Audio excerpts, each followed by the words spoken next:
క్రీస్తునందున్న ప్రియులకు ప్రేమతో వందనాలు తెలియజేయుచున్నాను. డిసెంబర్ నెల 25వ తేదీ 2025.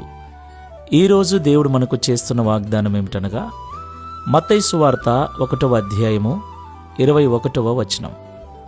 ఆమె యొక్క కుమారుని కనును తన ప్రజలను వారి పాపముల నుండి ఆయనే రక్షించును గనుక ఆయనకు యేసు అను పేరు పెట్టుదు అనెను. ఆమెన్. నా ప్రియమైన సహోదరి సహోదరులారా, ఈ మాటలు వింటున్న మీకందరికీ మొదటగా మన ప్రభువైన యేసుక్రీస్తు నామములో క్రిస్మస్ శుభాకాంక్షలు తెలియజేయుచున్నాను. పోయిన సంవత్సరం నుండి ఈ సంవత్సరం వరకు మనల్ని సజీవుల లెక్కల్లో ఉంచిన దేవదేవునికే సమస్త మహిమ ఘనత ప్రభావములు కలుగునుగాక. ఆమెన్.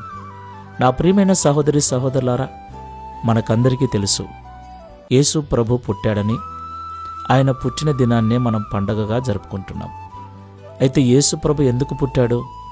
వాక్యం ఇలాగూ సెలవిస్తుంది, తన ప్రజలను వారి పాపము నుండి విడిపించుట కొరకు, రక్షించుట కొరకు పుట్టాడు.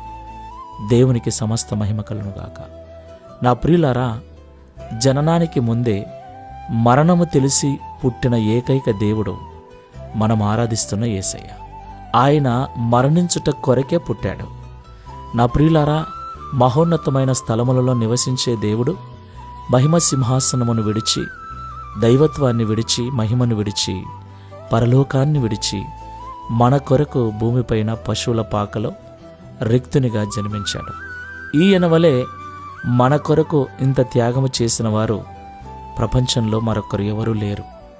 ఎందుకు ఈయన మన కొరకు అన్ని త్యాగాలు చేశాడు అంటే, ఆయన మనల్ని సృష్టించిన కర్త కాబట్టి, మన సృష్టికర్త కాబట్టి మన మీద భారము, బాధ్యత ఆయనకు కాకుండా మరెవరికి ఉంటాయి చెప్పండి? కాబట్టి ఈ మాటలు వింటున్న మనం అందరం కూడా ఎట్టి పరిస్థితుల్లో కూడా పాపాన్ని ప్రోత్సహించకూడదు, పాపములో జీవించకూడదు. ఎందుకంటే మన దేవుడు మనల్ని పాపము నుండి విడిపించి రక్షించే దేవుడై ఉన్నాడు. ఈ మాటలు వింటున్న నీవు ఇంకా పాపంలోనే కొనసాగుతూ ఉంటే నీవు ఆయన బిడ్డవు కాదు. నీవు ఆయన ప్రజవైతే ఆయన నిన్ను తన పుట్టుక ద్వారా, మరణము ద్వారా పాపము నుండి రక్షించాడు. నీవు, నేను పాపము నుండి రక్షించబడిన వారం.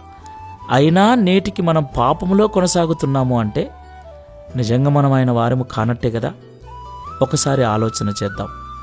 ఆయన వారము కాదు అంటే సాతాను సంబంధులమనే కదా అర్థం. సాతాను సంబంధులమైతే మనకు నిత్య నరకాగ్ని గుండం సిద్ధం చేయబడి ఉందన్న సంగతిని ఎన్నడూ కూడా మర్చిపోకూడదు.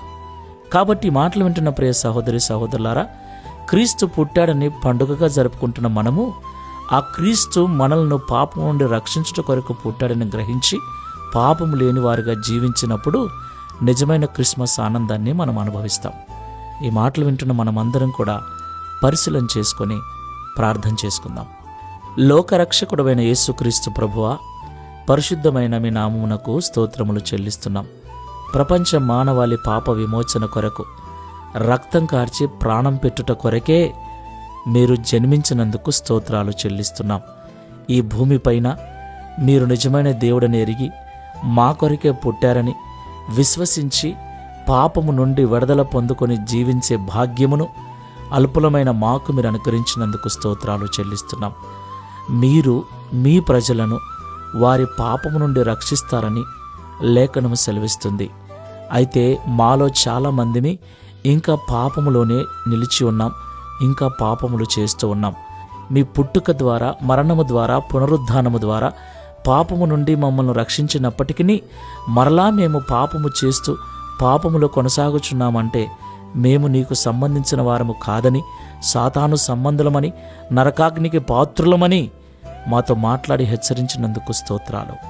ఈ ప్రార్థనలో ఏకీవిస్తున్న మేమందరము ఈ క్రిస్మస్ శుభవేళలో మీరు మా పాపముల నుండి విడిపించుట కొరకే, రక్షించుట కొరకే పుట్టారని గ్రహించి పాపంలో నిలిచి ఉండకుండా పరిశుద్ధ జీవితమును జీవిస్తూ పరిశుద్ధంగా మీ జన్మదిన వేడుకలు జరుపుకున్నట్లు సహాయం చేయమని, ఈ క్రిస్మస్ శుభవేళలో మాలో ఒక మంచి పరివర్తన కలిగించి మీ నామమునకు మహిమకరంగా ఉండుటకు సహాయం చేయమని, ఈ క్రిస్మస్ శుభవేళలో ఈ ప్రార్థనలో ఏకీభిస్తున్న ప్రతి బిడ్డ కుటుంబానికి ఆశీర్వాదములను, మెండైన దీవెనలు అనుగ్రహించుమని లోకరక్షకుడైన యేసు నామములో ప్రార్థిస్తున్నాము తండ్రి. Amen. Praise the Lord. God bless you.